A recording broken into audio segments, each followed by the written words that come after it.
Let me show you how to adjust DPI settings on Samsung Galaxy A57 5G. So first of all, we'll need to open settings on our device. We can go into the display and find, let's say, three options that are corresponding to DPI.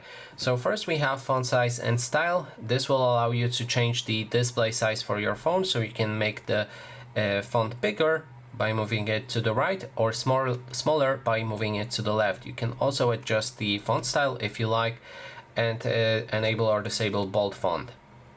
Next thing is the screen zoom, which allows you to adjust the display size, which will change everything like text, app icons, buttons. Your entire display will become bigger or smaller if you move it to the plus, bigger if you move it to the minus, smaller. And lastly, there's the camera cutout, this thing right here.